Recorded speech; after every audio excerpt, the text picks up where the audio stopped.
Good. Everyone, hope everything's going well. Today, we have a returning guest. He's Don, and he used to come on my other YouTube channel for gold and silver. But today, we're going to be talking about sports cards because we both have an interest in sports cards. But anyways, Don, long time no talk. What's going on? Just staying young and beautiful. Yeah, for sure. All right. A few years ago on one of your YouTube channels, we were just talking about sports cards, and I just suggested this Patrick Mahomes Optic Hollow PSA 10. It was going for $130. Now, I'm shocked at how insane the market has gone for sports cards. But what do you think is going on? Like, how could this card go from like $130 to about maybe 7 grand before the Super Bowl? And obviously, it's corrected at the time. But like, what on earth is going on here? Why are prices crazy? Well, first of all, not to toot my own horn too spectacularly, but I was trying to get people into sports cards 20 years ago, 10 years ago, 5 years ago. And you'll recall videos I did on the topic, and you and I talked about it. And what I find interesting is when you see what's going on with the market now, if you try to tell new investors in cards that now's not the best time to be buying, then of course you get the same reaction from these card buyers as you would from Silver Stacker in 2011 or Bitcoiner in the last 6 months.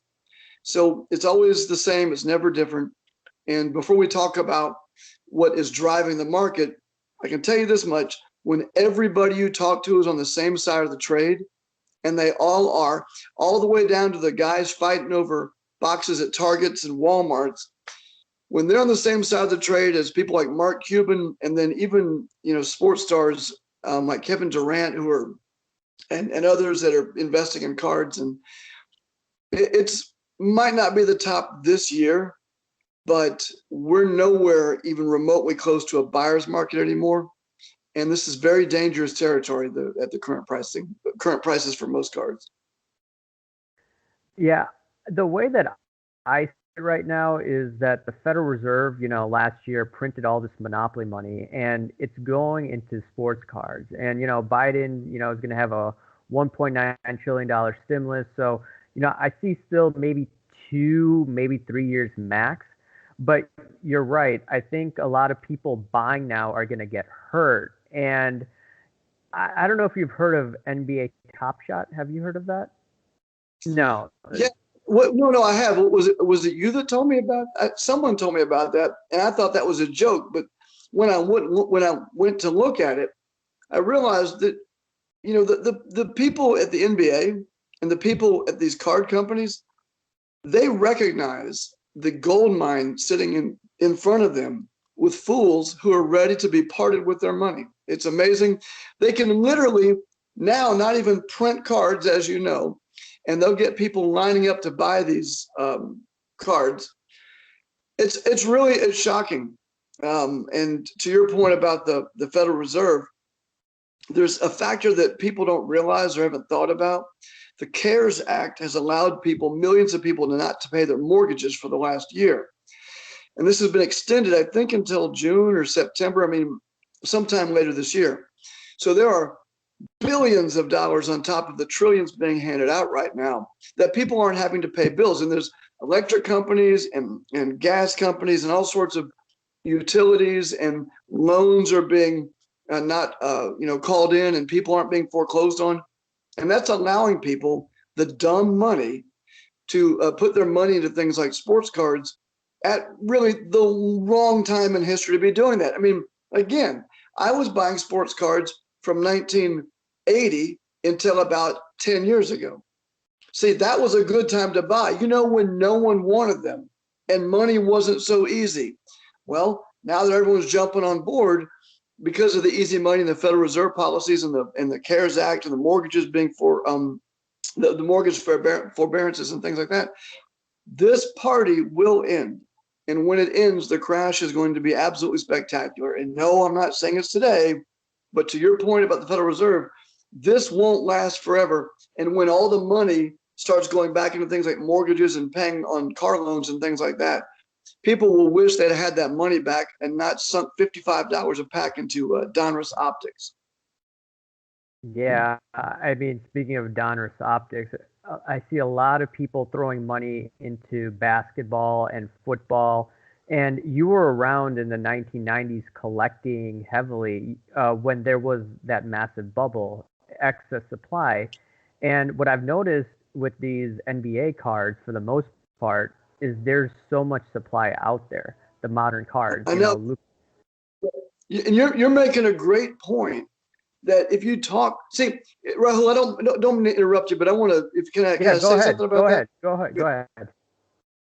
So here's the thing: if you go to Walmart or you go to Target, and you can fill up your shopping cart with things at Walmart and Target, you're not buying something rare. Now, because card stores are a thing of the past, I mean, there are card stores, but it's not like it used to be.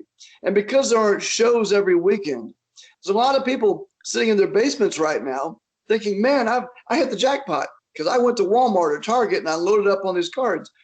But there's nothing you're going to buy at Walmart and Target. Nothing that's restocked next week. Nothing that dudes on Facebook are showing in Facebook posts with their satchels of, well, it, would have been doubloons back in 2011 when it was silver. But when you're displaying all the optic boxes that you've got, the hoops boxes and things like that, you're not doing something or buying something rare. It's not rare. You think it's rare. It's not rare. Anything by definition that Walmart's stocking, there is a tsunami, a tidal wave of that product. Now, when that starts getting out and when people have to start making a little money back, you'll see the fire sales, and the people dumping for all the reasons you can imagine. It'll be, well, I'm moving on to different cards, or I'm kind of getting out of the hobby right now. Rare will be the person who says they need to pay their bills. But the fire sales are coming because you're right, these cards are not rare. Right. Speaking of rare, we're talking about, some Net Pro cards that actually you purchased back in the day.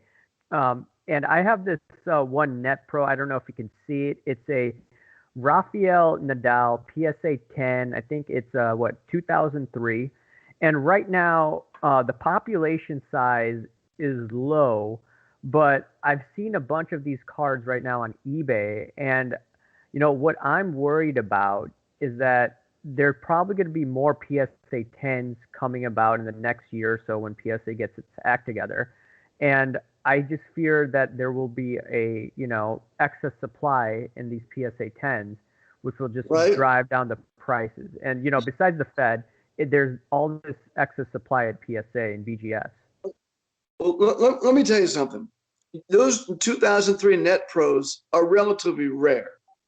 And, a PSA 10 Nadal is going to be more rare than one of these Zion Williamson cards. If you go to eBay right now, anybody watching this, for those of you that think these cards are rare, search for PSA 10 Zion Williamson and scroll through page after page after page, thousands of PSA 10 Zion Williamsons. And this is the tip of the iceberg. The PSA folks, and then the HGA and the SGCs and the GMCs and the BGSs, they are right now swamped with an absolute avalanche of people sending in cards. That next wave over the next year or so is going to make your Nadal card look like a 1961 Mickey Mantle. This is absolutely the very tip of the iceberg on these modern cards being graded. Okay, so you're saying like these alternative sports cards. So like I have a Mayweather BGS 9.5, and there's only 2,000 of those that were made from 1997, and it's this rookie card. So are you trying to say that these scarce cards in alternative sports are significantly better to hold on, when this crash happens compared to like a Zion Williamson with tens of thousands of PSA 10s? Are you trying to say that? Well, I mean, I can't prognosticate on how long this run will go. I can tell you that over the next year, there's going to be just a tidal wave of these modern cards being graded. So you have a card in the Mayweather that is very rare. People watching this video haven't even seen that card. So the fact that you have one graded BGS 9.5 is not only a rare card, but it's a very rare grade for a rare card. And it's also a sport that is popular not just in America, but around the world. And you've got the single greatest athlete in that sport of our generation, maybe the last couple generations. So that's an absolute rare card. Now, will it have its value today? Yeah, I don't know. Maybe not. Everyone's got a flavor of the week.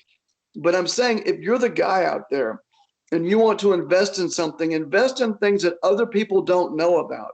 The card that you're holding, people don't know about. They're not thinking about that. And all these Zion cards, and he's just an example of one guy. There's going to be literally thousands and thousands and thousands of PSA 10 cards from these modern players. So if I was to invest in something now, it would not be ripping some optics or hollow prisms or, I'm waiting for the walrus pelt variant. I haven't seen those yet, but I know there's a lot of different rainbows you can collect of the same picture. Rahul, think about this. These card companies have not only created a ton of product, they've also they'll take one picture, slap it on 25 different variants, not even list the production numbers on these variants, and just throw those in packs. And people are now chasing cards that they don't know the production values for, assigning some value in their head to, thinking they've got something rare. And these card companies are doing something the Federal Reserve used to do, print money out of thin air. So I sort of got long on that just to say this. Your Mayweather is a true gem, a true rare card, and something over time will be something that real investors will want. Ain't no real big-time investors 10 years from now going to want a PSA 10 card that there's already 5,000 or 10,000 of floating around. Yeah, I totally agree with that. I mean, you could also say that, like, for MJ, his apparent rookie card, which really wasn't his rookie year in '86, that card has been on fire. And I don't know if you've seen the grades. A PSA 10 goes for maybe 600,000 now. Its peak is 700 something thousand a few weeks ago. So, suppose it's like a GOAT like MJ and, huge production value.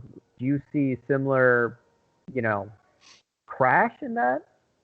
Well, with the Michael Jordan cards have always been rare, and they've always been rare with a high grade. So that's different. I'm saying the other difference is 30 years ago or 35 years ago, people were not taking cards to go get graded. This whole grading phenomenon has been the last 1 year. I bet you if you talk to PSA, Rahul, they'll tell you the last 1 year, their volume has been greater than the last 20 years. It has exploded.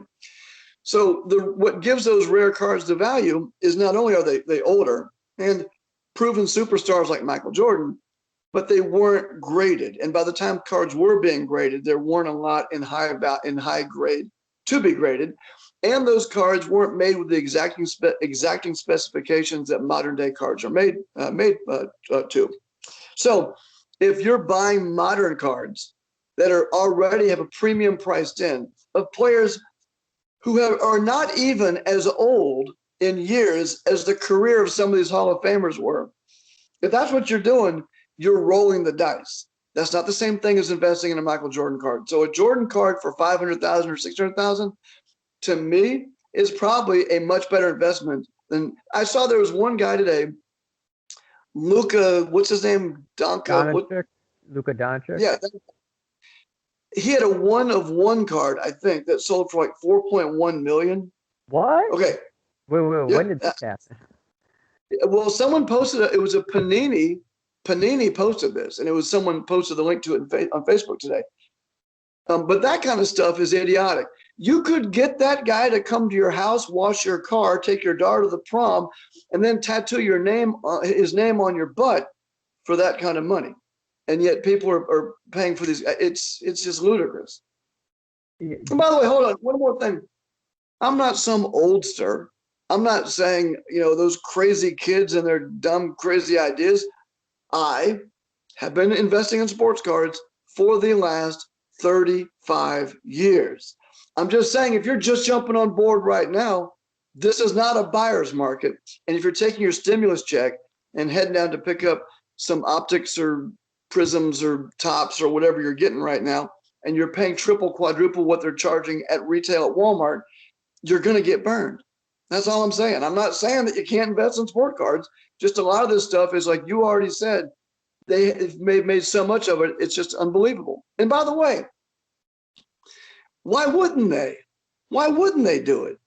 You know, if people have stimulus checks and, you know, the government is basically floating everybody right now.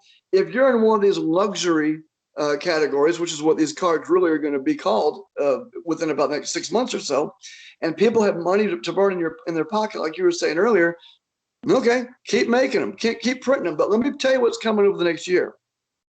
At Walmart and Target, any retail stores and at hobby shops, when you go to those places now and you have to fight to get those cards, you're going to see production rising and rising and rising, and they're going to meet that demand. Now, right about the time you can walk out of Walgreens or Shopko or wherever you are, and with a cart full of, you know, whatever you want, and everybody else can too, that'll be the time that the market's about to just totally collapse. Card companies, comic book companies, silver retailers, they all do the same thing. It's never different. They raise their production. They create a sense of scarcity to drive people in, and then the market collapses. And that hasn't happened yet, but we're going to get there over the next year or so. And next year or two, I see that totally happening. And you know, one last thing I wanted to get into is you said that you want to get into sports cards that no one else is looking at. And I have a mutual friend. Actually, I don't know if you remember John. He may have interviewed you a few times in the past. I interviewed him the other day, and he talked about the Main Street, Wall Street guy. Yeah. He's not there anymore. But he was telling me that he wanted to look at this Olympic player. This Olympian, Katie Ledecky. Like, no one has heard of her, and she's the GOAT of female swimming. And, you know, the SI for kid cards have been on fire lately. So, you know, I know. I saw that people are getting those tear out cards graded. That is insane. That's totally insane, but I've seen that. Yeah. The thing is, though, you know, on the high graded level for the SI for kids, you know, like a PSA 10, you know, like Usain Bolt, there's no PSA 10s out there, and he's the GOAT of track and field. So, you know, my thinking is, okay, you know, if hot money is going into, you know, these SI for kid cards, you know, what about, you know, so you don't agree with that type of investing? Well, here's the deal. Here's what I'm saying. Rahul, nobody in the history of collecting has ever collected track and field cards. It's never been a thing. Four Sport came out. There was a Four Sport deal in the 1990s, or a couple of years of that. They tried that with, didn't go anywhere. No one cares. Besides Bolt, you can't name one track and field star. Maybe I don't know who. So nobody collects that stuff. Now it may be hot, but nobody a year from now is going to say, give me that. What do you got on that Bolt rookie? That's not happening. It's never been a thing. It's not going to be a thing. Baseball, basketball, football, hockey. And then you've got, you know, golf and tennis on the outside, NASCAR, things like that. But you're not going to see track and field and gymnastics stars pulling big dollars. It's not going to happen. Maybe in the short term, but it's not a long-term deal. It's never been. It's not going to be.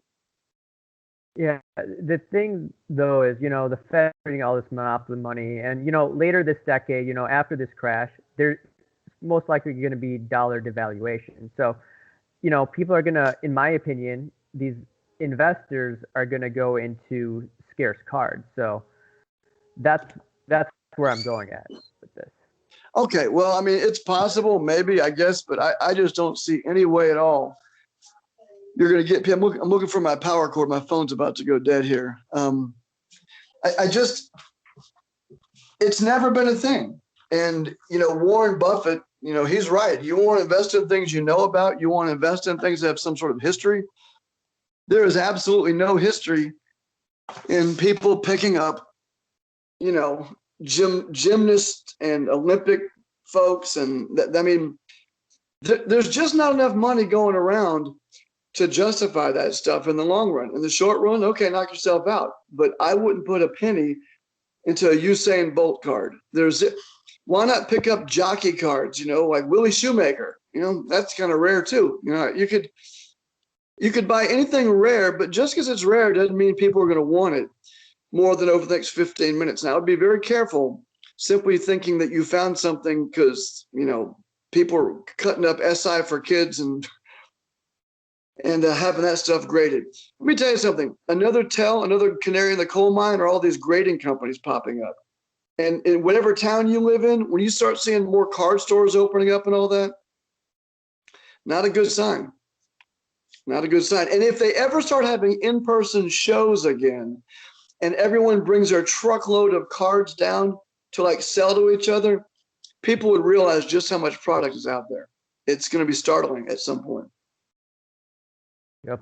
I wonder how this crash is going to, or what this crash is going to do to all these newbies getting in.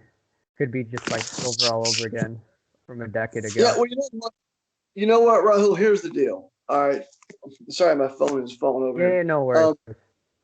The deal is there, can you make money investing in cards? Sure you can. And if people had listened to you and me years ago, they'd be making some money right now. But it's never different, Rahul. You know it's never different. You buy when everyone thinks it's a terrible idea and prices are hammered. You sell when everyone's lining up and they're throwing money at you and they're all on the same side of the trade. Right now, we're closer to the end of a cycle than the beginning. I'm not buying anything new right now. I'm waiting. And you go to Facebook, look at all the fire sales happening. They just openly call them fire sales. You can get commons and base cards of the optics, for example, for pennies on the dollar. And that's right now. So just be patient. Don't chase this madness. You're not going to get the bottom. You're not going to get the top. But this is not a buyer's market. Every single person I know is talking about buying sports cards. Think about real estate. Think about commodities back in the late 2000s, precious metals. These are all things which we've seen before. And I also know that I'm right about this because of the number of people that throw insults my way on Facebook and elsewhere about how wrong I am. I get almost nobody on my side of this issue. So I'm investing in things, but it's stuff that no one knows about. It's stuff that's, you know, players that are under the radar where I can get things on the cheap. I am absolutely not loading the boat on new product, period. Well said. And one more last thing before you go. You know how you said you're getting all these insults? So I did this video on NBA Top Shot, and I said just avoid it like the plague. And I've never been, you know, that term ratioed, you know, in a long time, you know, like 9 likes, 21 dislikes, you know, obviously is a catchy headline, but, you know. Listen, Rahul, here's your problem, Rahul. Don't you get it? The people watching your videos, the people watching your videos are smart, savvy, wise investors. They're hedge fund managers and Wall Street tycoons. They know much better than you about the cycle of a bubble or a bull or a bear market. So you really should steer clear of trying to give advice to these geniuses, because the $50 that they just spent on those 3 packs of cards is $50 that they wouldn't have had they not bought the optics last week and flipped on Facebook to someone else. So you, my friend, you're dealing with a much higher level intellect than you're normally used to talking to. So I'm siding against you on this. The ratio is probably fair, Rahul. You really don't know what you're talking about. All right, Don, before I let you go, you know, what are you up to these days? Where can people follow you if, you know, you still are on social media and all that? I have no YouTube. I got nothing. I don't care. Yeah, I have nothing. You're done with that stuff? All right. Yeah, no one wants to listen to me, dude. So I just got to go out there and make some money, you know, make sure my kids got tennis shoes and get some dentures and new eyeglasses. But I'm really glad to see you're still out there, and you're one of my favorites. For so many years, I followed your work, and every now and then I'll check your channel, see what you're doing, and it's really good to see that you're still out there. I'm really happy for you. Thanks, man. Much appreciated. And hopefully we could do this another time. Absolutely. All right, man. Thanks.